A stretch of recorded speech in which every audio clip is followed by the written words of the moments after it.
Salut à tous, bienvenue chez l'Amadoué. Alors aujourd'hui, la tonte de Pépina, une Warizo, donc hybride lama alpaga, et qui n'est pas du tout simple à manipuler, parce que donc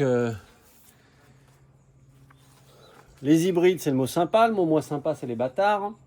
Des fois on n'a pas le meilleur des deux mondes.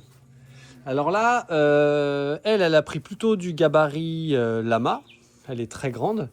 Elle n'a pas une laine aussi fine qu'un alpaga, mais c'est pas loin et elle a beaucoup de longueur de laine. Donc ça, c'est plutôt cool. Le problème, c'est qu'elle a tellement de longueur de laine, c'est qu'à l'arrière, regardez, et j'avais jamais vu ça, c'est que c'est tout noir dégueu. Donc des restes de déjection, d'urine, de caca. Là, on voit, elle a des branchettes dedans. Et je vous ai pris un échantillon. Voilà, on a des morceaux. Alors ça, habituellement, on retrouve ça sur les brebis. Donc pareil, au cul des brebis. Donc des restes de caca, de merdouille, quoi. Elle avait carrément, entre les deux cuisses, un genre de pont. Même si elle pouvait courir et tout ça. Elle avait genre un pont de trucs dégueux entre les cuisses. Donc voilà, ça fait des trucs vraiment dégueux. Et voilà, j'avais jamais vu ça. Là, il faut que je lui termine encore un peu là, mais c'est vraiment compliqué. Elle a vraiment du mal. Il faut que je me bagarre un petit peu avec elle. Enfin, que je me bagarre. Non. Faire avec et pas contre. Je danse, on va dire, avec elle. Là, moi, je vous cache rien. Vous le savez, pour ceux qui suivent les vidéos, regardez les deux grosses plaies. Parce qu'en fait, elle a tendance, comme un peu les alpagas, dès qu'ils sont trop stressés, à se coucher au sol, quoi. Mais quand ils sont couchés, ça fait des plis de peau. Et tu passes, même en faisant le gaffe, et crac. Donc c'est pas cool. Mais clairement, elle commence à prendre l'habitude. Elle est de moins en moins couchée. Donc ça c'est plutôt bien. Elle voit en fait que ça me fait pas chier. Et en fait, des fois les lamas ils testent. Pouah. Elle se roule dans de la terre, hein, comme tous les lamas. Sauf que chez elle, il y a une terre qui est très noire. Et j'ai les mains, mais noires de ouf. Regardez, dès que je frotte un peu, on retrouve ma peau. On retrouve ma peau en dessous, quoi. Bref, donc voilà, pas forcément simple. Et concernant les lamas, j'ai fait quinoa en première, parce que la veto est passée tout à l'heure. Donc quinoa qui doit être aux alentours de un peu plus de 160 kg. L'Attica qui a été pesée à 180. Alors elle, l'Attica, elle a beaucoup de mal avec les pattes. Alors hop, bah oui ma belle. Elle a beaucoup de mal avec les pattes, les pattes en général.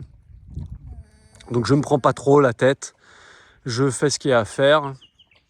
J'aime bien leur laisser beaucoup de queue pour qu'ils puissent chasser les mouches.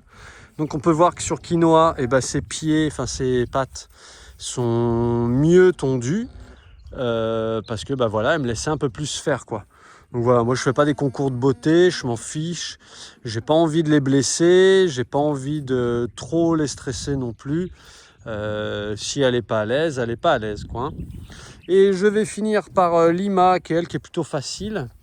Trick, je vais pas la faire parce que, donc dans les adultes, parce qu'elle, c'est vraiment une classique, hein. Regardez, il n'y a aucune laine sur le front, quasiment pas de laine sur les pattes. Elle, ça fait déjà 3 ans qu'elle est là et je ne l'ai pas tondue. On voit très bien son aisselle ici, son pubis. Là, elle est en train de se faire téter. Il n'y a pas de dreadlocks, il n'y a pas de feutrage.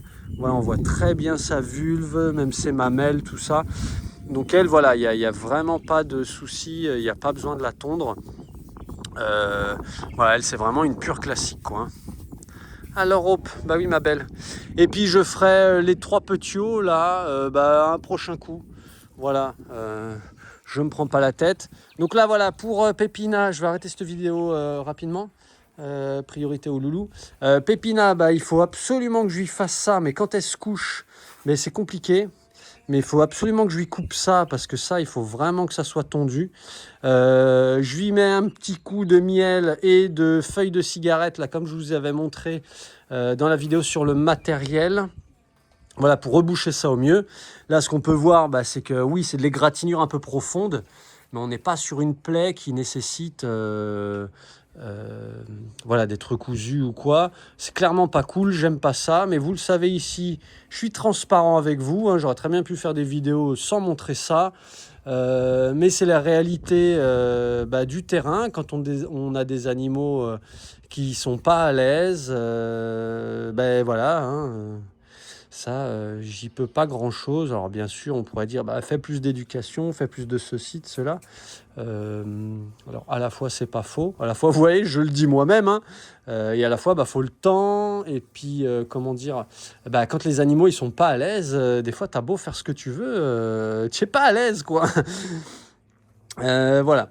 Donc, mais là, plus ça va, plus elle reste debout, elle se couche moins. Voilà, donc c'est cool. Alors, oh là, son nœud, il est en train de se défaire là-bas. Les animaux qui se couchent, j'attache volontairement assez haut pour que bah, quand ils se couchent, ils aient le cou bah, tendu. Comme ça, vite, je peux faire le cou rapidement, efficacement, sans que ça bouge. Et puis l'animal, quand il se met debout, bah, il comprend que ah bah putain, je suis plus à l'aise, quoi. Hein. Quand j'avais tondu donc chez les clients avant qu'ils me la confient, on avait dû lui mettre une corde là au niveau des épaules, une corde au niveau des hanches, maintenue en haut pour la maintenir debout, quoi, et qu'elle soit quand même sur ses pieds, mais qu'elle puisse pas se coucher, quoi, qu'elle puisse se détendre, voilà, sur les cordes, mais sans se coucher. Et clairement, bah, c'est pas ce que je préfère, hein, non plus. Là, elle est en train d'apprendre. Donc, je passe beaucoup de temps avec elle pour justement qu'elle apprenne ça. Donc, vous voyez, je ne reste pas à rien faire en me disant, ouais, c'est une fatalité, elle est comme ça. Et puis, voilà. Clairement, l'Attica qui est difficile, hein, enfin, voilà, qui est un peu nerveuse aussi. Bah oui, tu me regardes, qui n'a pas les pattes bien faites. Elle, ça a été demi-heure. Hein. Donc, ça aussi, la tonte debout, c'est pas forcément méga long. Parce que le temps de la mettre au sol, de lui mettre des cordes aux pattes arrière, cordes aux pattes avant, de l'attendre, de lui mettre un gros sac sur le cou, bah, je pense que tu en as bien pour 10 minutes, voire des gros loulous, voilà, même peut-être plus longtemps. Donc je pense que des fois, le temps gagné à les mettre au sol, tu peux les gagner à les laisser debout. Et je pense que le stress, parce qu'on peut dire, ouais, mais tu vas les stresser plus longtemps, à les garder plus longtemps à la tonte. C'est pas faux. Mais je pense que c'est comme les charges lourdes à porter. Vaut mieux porter 10 fois 6 kg qu'une fois 60 kg. Sur ton dos, sur ton organisme, c'est pas du tout la même. Et bien là, je pense que c'est pareil. Vaut mieux passer une demi-heure dans un stress moyen que 10 minutes ou un quart d'heure dans un gros stress, quoi. Donc je rappelle, hein, que la mise au sol, bah, c'est ce que fait le prédateur. Il t'isole tout seul. Donc là, vous voyez, ils ne sont pas tout seuls, jamais. Hein, il y a régulièrement des vidéos où on voit, ils prennent l'animal dans le troupeau, ils l'emmènent loin, hop, et ils vont le tondre vachement plus loin où ils voient aucun congénère, quoi. Donc ça le stresse énormément. Donc voilà, isoler un animal tout seul, c'est ce que fait le prédateur. Mettre au sol, c'est ce que fait le prédateur. Et après, il tue par étranglement, donc au niveau du cou. Donc quand les lamas, les alpagas, on les met au sol, on les entrave et on leur met un gros sac sur le cou, hein, parce qu'il ne faut pas que ça bouge, il faut que ça aille vite. Et bien voilà, on est dans pour moi, un méga stress. Et je pense que des fois, ça évite pas les grosses égratignures. Ouais, celle-là, elle est vraiment grosse. Hein. Habituellement, ça, c'est déjà gros pour moi. Et les animaux debout, eh ben, ça n'arrive quasiment jamais, quoi. Hein. Bah, quand j'étais débutant, c'est arrivé quand on arrive à ces endroits-là. Il y a des endroits un petit peu compliqués. Mais là, en plein milieu, jamais, quoi. Et là, on aurait pu faire le tour de Quinoa et l'Attica. Il y a zéro égratignure, quoi. Donc voilà, c'est toujours avantage, inconvénient suivant les techniques. Et il faut s'adapter, je pense, aux animaux. Voilà, allez, je vous fais des gros bisous. Ma main est tout dégueu. Je vous fais des gros bisous. Je vous dis à très bientôt pour d'autres vidéos. Voilà, la tonte continue, hein, c'est le début de la saison. On va enchaîner. Et voilà, on voit qu'elle est encore nerveuse. Elle est en mode un peu grosse narine, vous voyez qu'elle respire fort. Mais ça va, hein, elle a un petit peu de jaune autour parce que quand elle était beaucoup au sol, et elle a beaucoup soufflé par la bouche et du coup beaucoup de bave qu'on fait un truc un peu jaunâtre. Mais là, ça lui permet de faire une pause aussi. Moi aussi, il faut vraiment que j'arrive à lui faire les cuisses là. Ça va pas être simple parce que quand il se couche, tout ça, c'est pas possible à faire. On peut faire les côtés, mais là, c'est compliqué. Donc, il va certainement falloir que je lui tire une patte si elle est couchée et pour pouvoir faire ça. Mais pareil, si on fait ça rapidos, c'est un peu moins grave. Mais là, clairement, quand on passe dans ce genre de machin avec la tondeuse, la tondeuse, elle kiffe pas du tout, hein. Mais voilà, c'est le matos, c'est fait pour ça, c'est des machines. Même si ça coûte un petit billet, voilà. On fait avec et pas contre. Et puis là, maintenant, j'ai découvert aussi une technique pour éviter de leur laisser beaucoup de laine là-haut. Il y a le licol, vous voyez, j'ai détendu un petit peu le licol. Comme ça, je peux l'ajuster et quand même tondre et éviter qu'ils aient un gros collier pas du tout tondu là. Voilà, alors des fois, je peux aller jusqu'à faire la tête, mais elle, comme elle bouge pas mal, je n'ai pas envie de lui couper une oreille ou de lui mettre la tondeuse dans l'œil. Donc voilà, il y en a, comme pour la Tika, on s'adapte, hein. Elle, clairement, là, les pattes, je ne vais pas y toucher plus, hein. Il faut absolument que je fasse derrière et que je lui fasse les petits nions. Regardez, il y a un tout petit égratignure là dans les selles.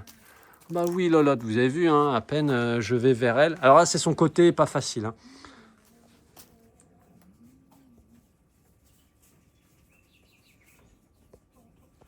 Voilà, ça c'est d'habitude, voilà, le genre de truc que je fais à peu près.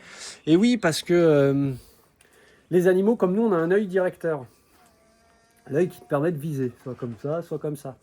Les animaux, c'est pareil. Et donc, il y a un côté où si c'est l'œil directeur droit, et quand tu es à droite, ils te voient mieux et c'est plus facile pour eux.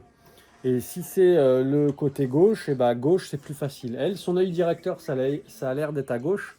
Bien sûr, je n'ai pas donné une carabine dans les mains ou un arc pour qu'elle montre comment elle vise.